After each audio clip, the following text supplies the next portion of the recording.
ಸೈಯದ್ ಜಲಾಲ್ ತಂಗಲ್ರವರು, ಸಲಾಂ ತಂಗಲ್ರವರು, ಅದೇ ರೀತಿ ಟ್ರಸ್ಟಿನ general secretary Imtiaz ಅವರು, ಉಪಾಧ್ಯಕ್ಷರು ಜಬ್ಬಾರ್ ಅವರು, ಅದೇ ರೀತಿ ಇಂತಿಯಾಜ್ ಸರ್ ಅವರು, ರಸೂಲ್ ಖಾನ್ ರವರು, ಎದುರುಗಡೆಯಲ್ಲಿರುವ ಎಲ್ಲ ಶಿಕ್ಷಕ ಶಿಕ್ಷಕಿಯರು, ಅದೇ ರೀತಿ ಪೋಷಕರು ಮತ್ತು ವಿದ್ಯಾರ್ಥಿಗಳು, ಅಲ್ಹಮ್ದುಲಿಲ್ಲಾ ಸುಮ್ಮ ಅಲ್ಹಮ್ದುಲಿಲ್ಲಾ.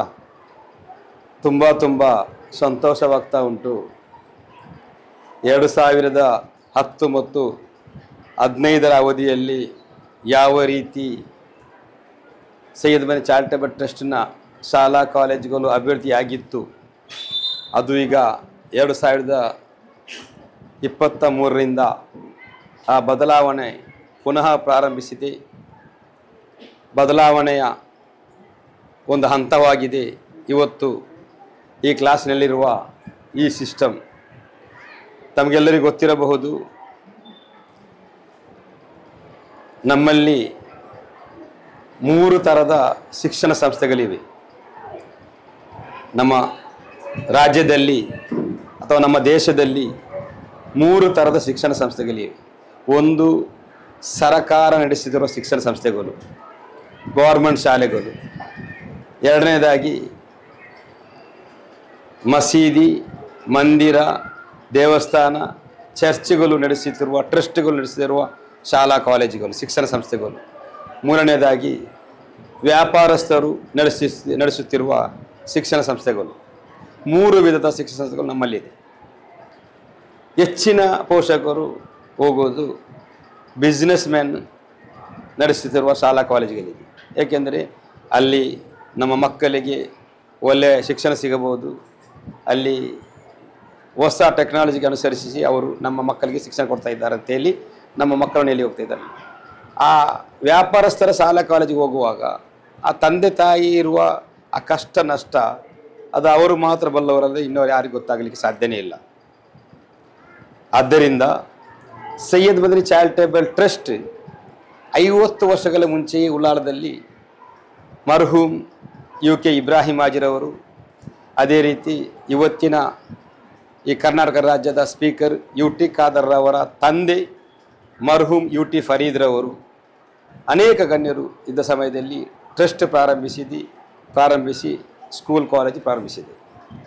ಇಂದು ಅಲ್ಹಮ್ದುಲಿಲ್ಲಾ 1 ಲಕ್ಷಕ್ಕಿಂತ ಮಿಗಿಲಾಗಿ ವಿದ್ಯಾರ್ಥಿಗಳು ನಮ್ಮ ಶಾಲಾ ಕಾಲೇಜುಗಳಲ್ಲಿ ವಿದ್ಯೆ ಪಡೆದು ಈ ಸಮಾಜಕ್ಕೆ ನಾವು ಅರ್ಪಿಸಿದ್ದೇವೆ. ಅಲ್ಹಮ್ದುಲಿಲ್ಲಾ.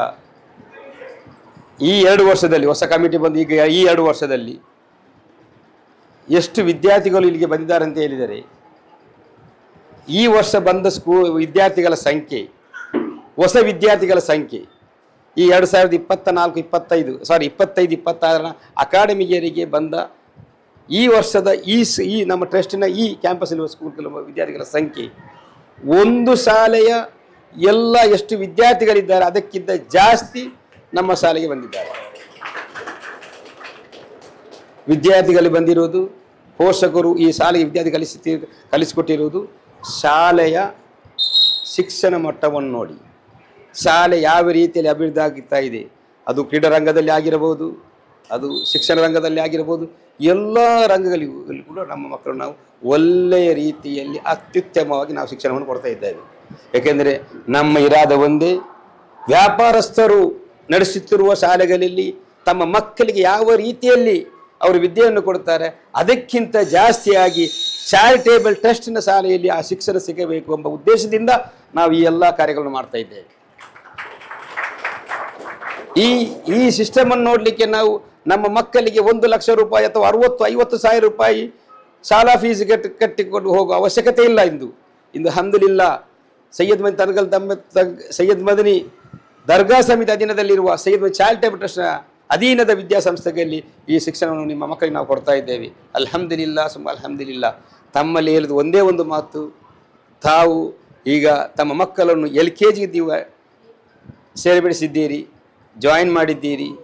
ಇದು LKG UKG ಅಥವಾ 10th ಸ್ಟ್ಯಾಂಡರ್ಡ್ ಸೀಮಿತ ಅಲ್ಲ. ನಿಮ್ಮ ಮಕ್ಕಳನ್ನು ಇವತ್ತೇ ನೀವು ನಿಯತ್ ಮಾಡಬೇಕು.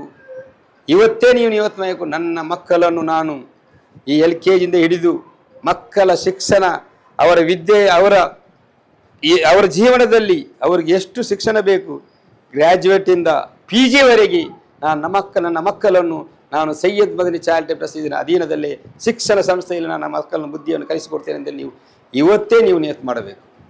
ಏಕೆಂದರೆ ನಾವು ನಮ್ಮ ಕೊಡ್ತಿರೋ ಮಕ್ಕಳಿಗೆ ವಿದ್ಯೆಯನ್ನು ಕೇವಲ ವ್ಯಾಪಾರಕ್ಕಾಗಿ ಕೊಡುವ ವಿದ್ಯೆ ಅಲ್ಲ. ನಮ್ಮ ಮಕ್ಕಳು ನಮ್ಮ ಸಮುದಾಯದಲ್ಲಿ, ನಮ್ಮ ದೇಶದಲ್ಲಿ, ನಮ್ಮ ರಾಜ್ಯದಲ್ಲಿ ಒಳ್ಳೆಯ ಒಂದು ಪ್ರಜೆಯಾಗಬೇಕು. ಯಾವತ್ತೂ ನಮ್ಮ ಸೈಯದ್ ಚಾರಿಟೇಬಲ್ ಶಿಕ್ಷಣ ಸಂಸ್ಥೆಯಲ್ಲಿ ಪಡೆದ ವಿದ್ಯಾರ್ಥಿಯು ಯಾವತ್ತೂ ಜೀವನದಲ್ಲಿ ಒಂದು ಕೂಡ ಅವನ ಸ್ಟೇಷನ್ನಲ್ಲಿ ಅವನು FIR ಆಗಲಿಕ್ಕೆ ಸಾಧ್ಯನೇ ಇಲ್ಲ. ಏಕೆಂದರೆ ಆ ರೀತಿಯಲ್ಲಿ ನಾವು ನಮ್ಮ ಮಕ್ಕಳ ವಿದ್ಯೆಯನ್ನು ಕೊಡ್ತಾ ಇದ್ದೇವೆ. ಅದಕ್ಕೆ ನೀವೆಲ್ಲರೂ ಸಹಕರಿಸಿ, ನೀವು ನಿಮ್ಮ ಮಕ್ಕಳನ್ನು, ನಿಮ್ಮ ಕುಟುಂಬದ ಮಕ್ಕಳನ್ನು, ನಿಮ್ಮ ನೆರೆಕರೆ ಮಕ್ಕಳನ್ನು ನಮ್ಮ ಶಾಲೆಗೆ ಸೇರಿಪಡಿಸಿ, ನಿಮ್ಮ ಫಿನಾನ್ಷಿಯಲ್ ಕೂಡ ನಿಮ್ಮಿಂದ, ಈ ಶಾಲೆಯಿಂದ ನಿಮಗೆ ತುಂಬ ಉಪಕಾರ ಆಗಲಿದೆ ಅಂತ ಹೇಳುತ್ತಾ ನನ್ನ ಮಾತನ್ನು ಮುಕ್ತಾಯಗೊಳಿಸಿದ್ದೇನೆ. ಅಸ್ಸಲಾಮು ಅಲೈಕುಂ ವರಹಮತುಲ್ಲಾಹ್.